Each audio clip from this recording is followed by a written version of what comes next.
It's your returning champion, Elgintensity, aka Archie Trapshery III. I'm pleased to report that Count Dankula, who faced jail time for an edgy joke, got a fine instead.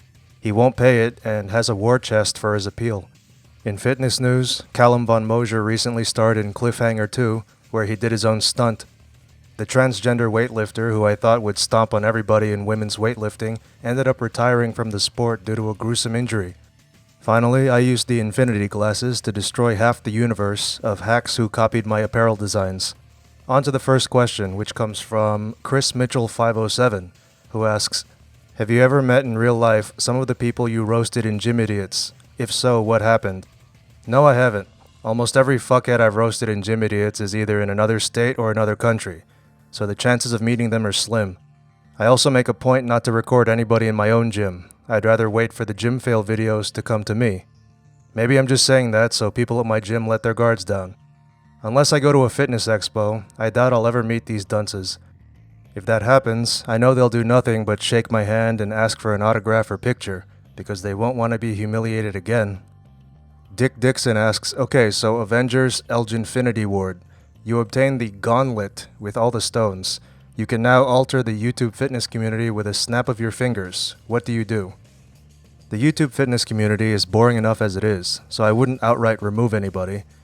Instead, I'd use the Infinity Gauntlet to make it apparent whenever fitness gurus were lying. Their noses would grow, bubbles would float from their mouths while they talked, something like that. If you see that and still give them money afterwards, it's at your own peril. Meyamo Mud1 asks, thoughts on RPE? It's a valuable training tool. My own program is RPE based and has been for some time.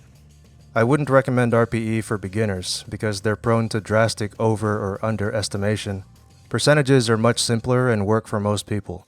The programs my coaches make are predominantly percentage based and we haven't gotten any complaints that they were too easy or too hard.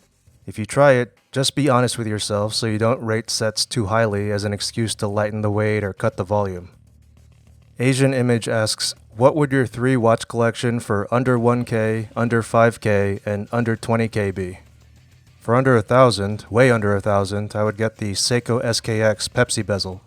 For under 5,000, I'd pick the Tudor Heritage Black Bay with the black bezel, the new one with the silicone balance spring and in-house movement. For under 20,000, I'd get the Vacheron Overseas, which is my favorite blue dial watch under 20,000. A Puglord, Holiness of Traps. If given the choice, what Batsuit that was worn in movies would you wear? Definitely not the one from Batman and Robin, the one with the nipples. I'd wear the futuristic Batsuit from Batman Beyond the movie.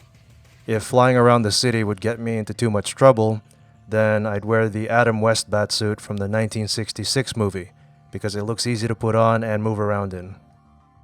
Pincho de Marlin asks, what fitness women you follow? What fitness women you roast? I don't follow fitness women. They're pretty much all the same. They film unimpressive lifts in spanky pants, from behind of course, and they take half-naked selfies and call them progress pics. Very few don't fit that mold. You can see the accounts I follow on social media. They're craftsmen, like tailors and watchmakers, gym fail pages, for obvious reasons, some of the friends I've made in the fitness industry, and puggos. As for the fitness women I roast, I've roasted Freely the Banana Girl a few times many years ago, even though those videos never gained any traction. I've roasted some female CrossFitters, even a few pregnant ones, and that gigantic spoken word chick in the video right before this one. Most of the people I roast happen to be men, but I'm an equal opportunity roaster. David Godfrey 1 asks, hey El Trapo. The L shouldn't have an accent when it's used as a definite article, bro. What do you think about V-Shred, aka Athlean Extra Chromosomes' recent ad? He's referring to the ad in which V-Shred tried to sell body-type specific workout plans. Notably, he said somatype when he meant to say somatotype. He spelled it right in the video, so it must have been spelled wrong on the teleprompter. Somatotypes are bullshit. The idea that you can categorize a body type objectively and predict a person's temperament based on it has been discredited from top to bottom. Brad Dingleberry, for example, would fall under mesomorph, but hiding behind his manager whenever people confront him at expos isn't exactly the courageous and assertive behavior expected of one. Bogus fitness gurus like V-Shred nevertheless repackaged this quackery to sell workout programs and other shit. Their pitch is that based on how they categorize your physique, they can predict how you'll respond to certain diets and exercise programs.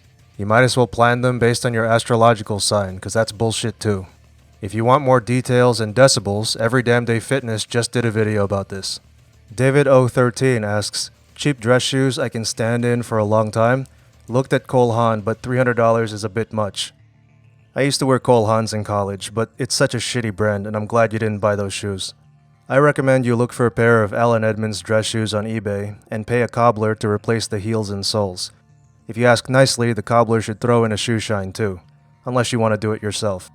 You'll spend far less than $300 this way. A few years ago, someone bought my Allen Edmonds McAllister wingtips on eBay for less than $100. If you don't want to go through all that and are willing to spend about $200, then buy your next pair of dress shoes from Meermin. I've given them shoutouts on this channel before. Either way, pay attention to what last the shoe is built on, so it's not too narrow or wide. And make sure you get rubber outsoles, because standing on leather outsoles all day will be hell. Kinner Baby asks, what do fitness content creators need to understand when it comes to communicating facts associated with fitness, nutrition, overall healthy living? How can future fitness enthusiasts spread knowledge and help people get into healthier lifestyles and not flood feeds with misinformation? The main problem I see with fitness content creators is that they surround themselves with sycophants and morons. A fitness YouTuber will produce an utter shit biscuit, a real heap of insanity, and it'll go online anyway because either nobody wanted to speak up or nobody caught the talking head say Somatype 1,000 times. I also believe that if you want to be a content creator, you should have a group of savages in your corner.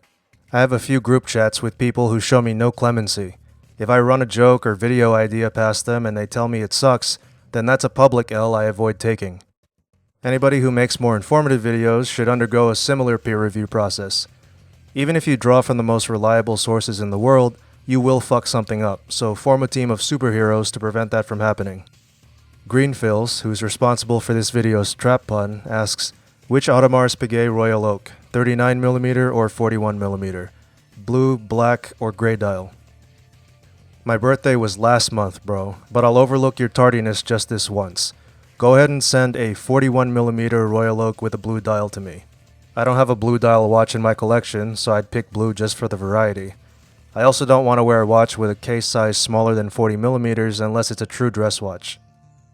Galaxy, Blue Team Hero, and a shitload of other people asked what I thought about Avengers Infinity War.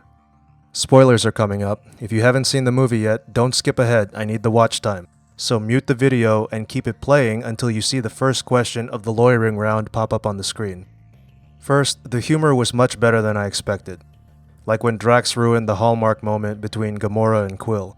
The joke about opening a Starbucks in Wakanda was lame when I first heard it, but it became funny because of all the heat Starbucks caught recently for how it was treating black people at some of its locations. The comedy wasn't god tier, but it was way better than the tired memes from Black Panther. Josh Brolin also did a great job as Thanos. I think he's one of the best Marvel villains. He didn't want power just for the hell of it, he wanted to spare the universe from the same fate that Titan suffered. He saw a problem and implemented an extreme solution to it. Unfortunately, his extreme solution is fucking retarded.